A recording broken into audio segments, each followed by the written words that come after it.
Au nom du Père et du Fils et du Saint-Esprit. Amen. Bonjour ma famille, bonjour à toi qui te connectes en ce moment même. Je bénis le nom du Seigneur pour ta vie, pour ton souffle, pour ce moment que nous avons ensemble dans sa présence. Avant même de commencer, je veux que nous érigions une forteresse spirituelle autour de nous, autour de ta maison, autour de ta famille. Père éternel, au nom puissant de Jésus-Christ de Nazareth, nous venons devant ton trône de grâce. Et en cet instant, je plaide le sang de Jésus. Je plaide le sang de l'agneau de Dieu qui ôte le péché du monde. Je déclare que le sang de Jésus te couvre maintenant, de la tête jusqu'à la plante des pieds. Je libère le sang de Jésus sur les linteaux de ta maison, sur tes portes, sur tes fenêtres. Je déclare un dôme de protection, une muraille de feu autour de toi, autour de ton mari, de ta femme, de tes enfants.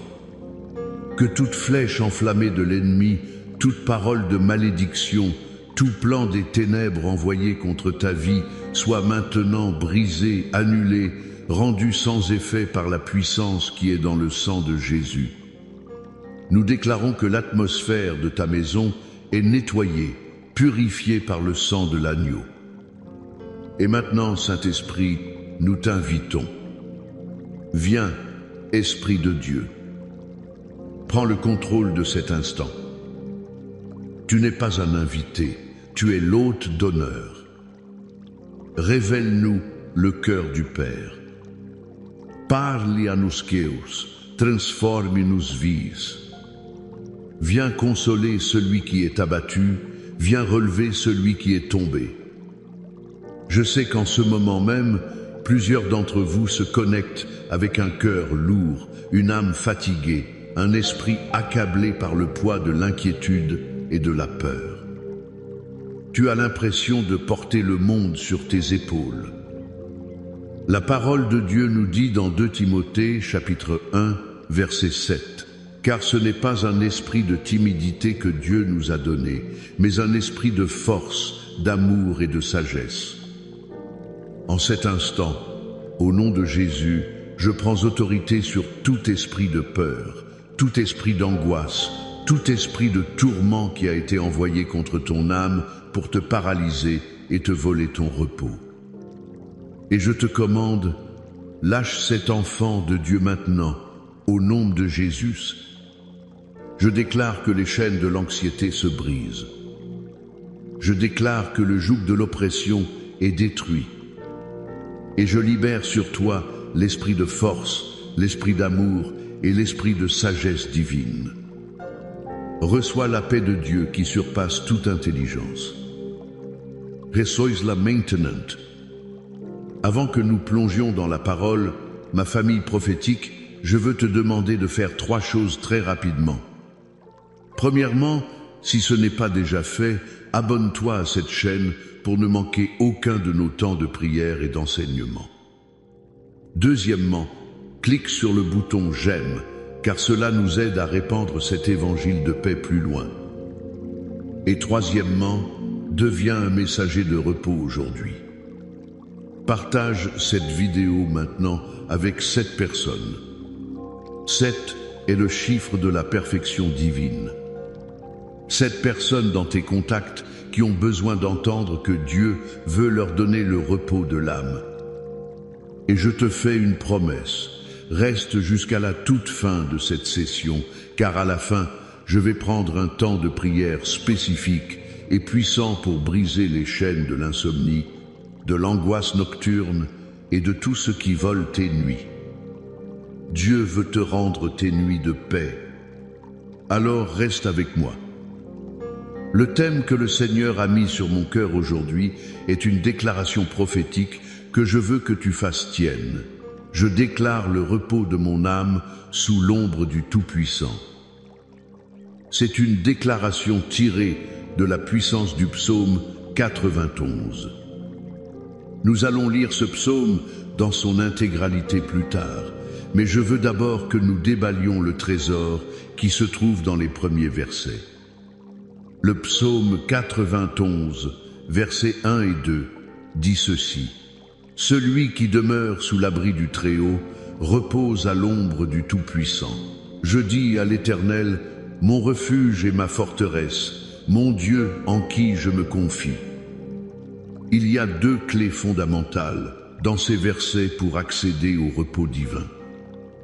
Deux conditions, deux actions de notre part qui débloquent une réalité surnaturelle. La première clé, c'est le verbe demeurer. La Bible ne dit pas celui qui visite de temps en temps l'abri du Très-Haut. Elle ne dit pas celui qui passe le dimanche matin sous l'abri du Très-Haut. Elle dit celui qui demeure. Le verbe hébreu ici est yashab, qui signifie s'asseoir, habiter, rester de façon permanente. Tu vois, le repos de l'âme n'est pas une destination de vacances spirituelles. Ce n'est pas un endroit où tu vas quand tout va mal, pour ensuite repartir quand les choses s'améliorent. Demeurer, c'est un choix de vie. C'est décider que ta résidence principale, ton adresse permanente, se trouve dans la présence de Dieu. Qu'est-ce que cela signifie concrètement? Demeurer, c'est cultiver une intimité constante avec Dieu. C'est commencer ta journée avec lui, non pas avec ton téléphone et les mauvaises nouvelles du monde, mais avec sa parole et la prière. C'est parler avec lui tout au long de la journée, comme tu parlerais à un ami cher qui marche à tes côtés.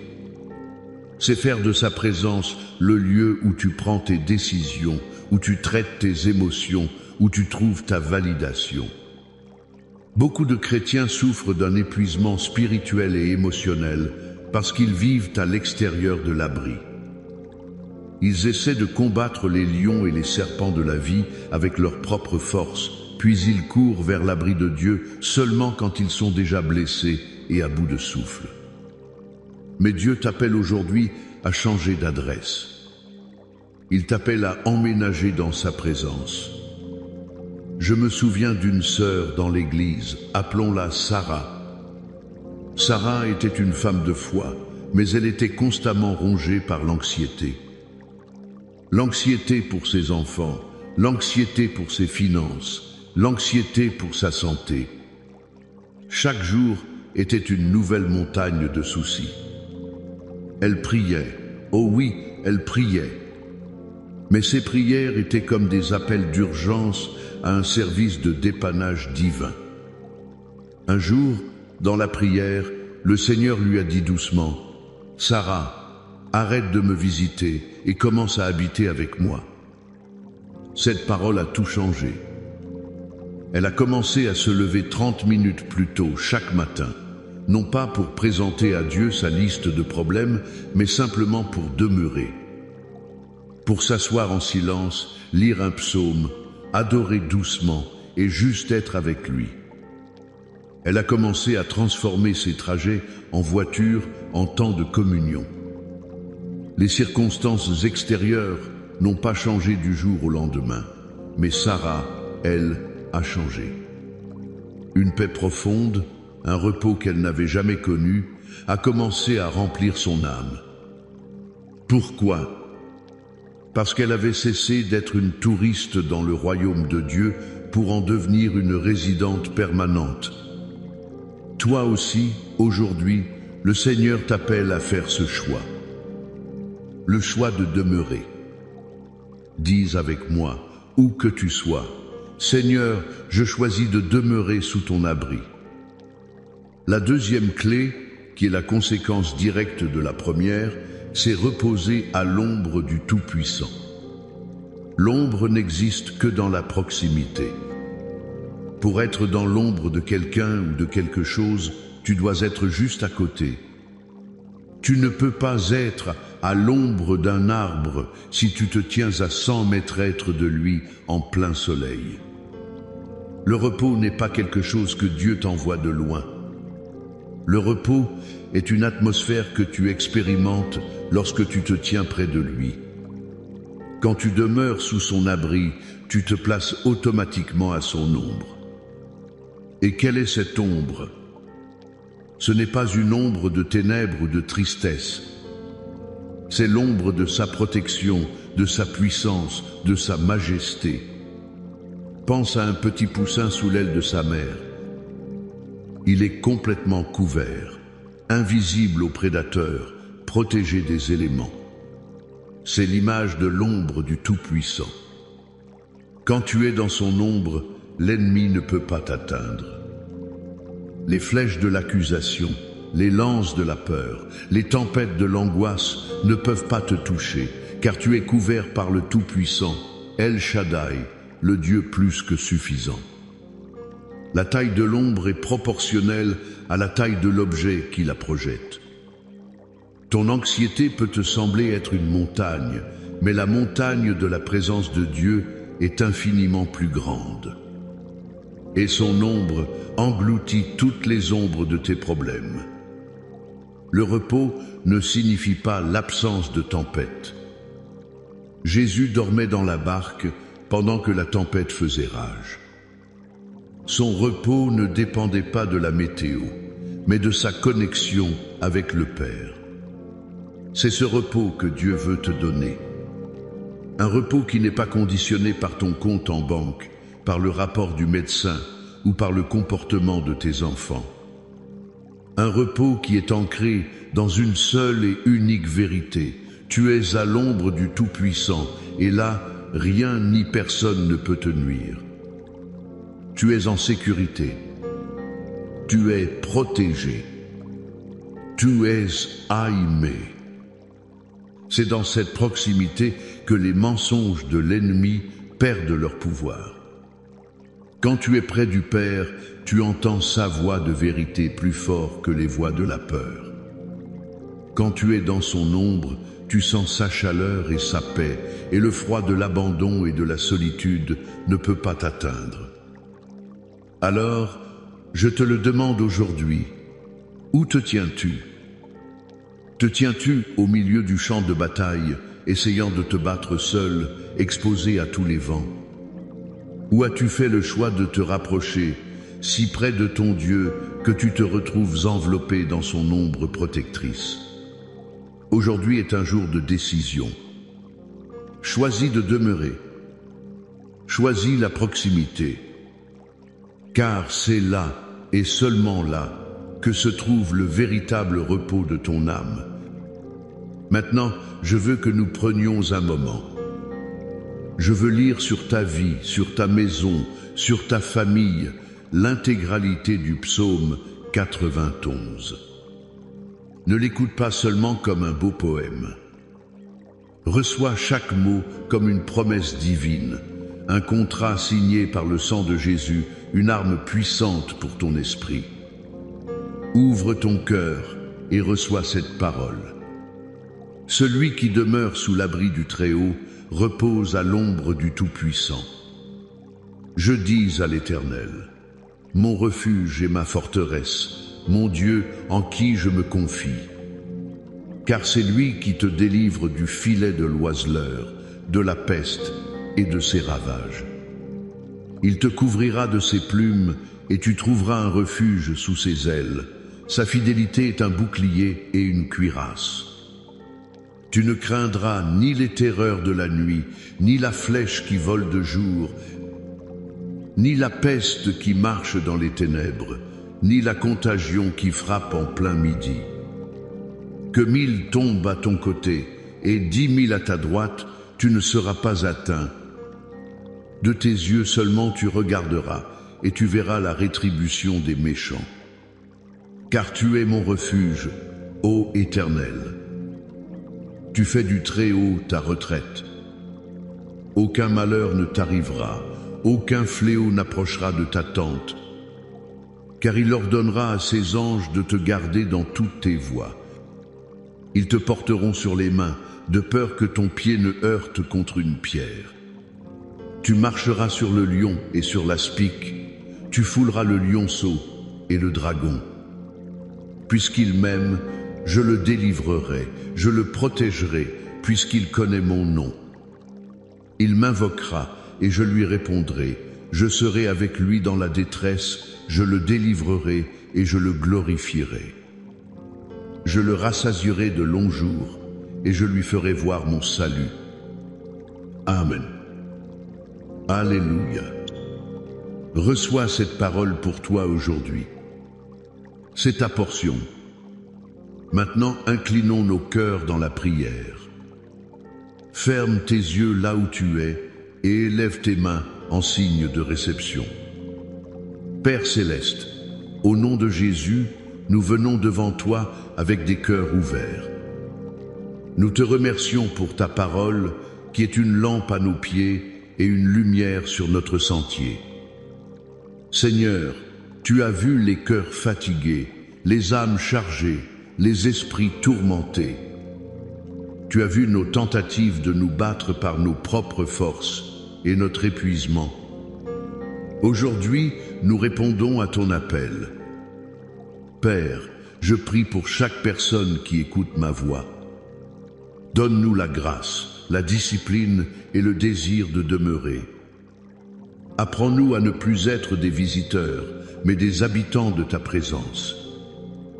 Pardonne-nous pour les fois où nous avons cherché refuge dans le monde, dans les distractions, dans le travail, avant de le chercher en toi.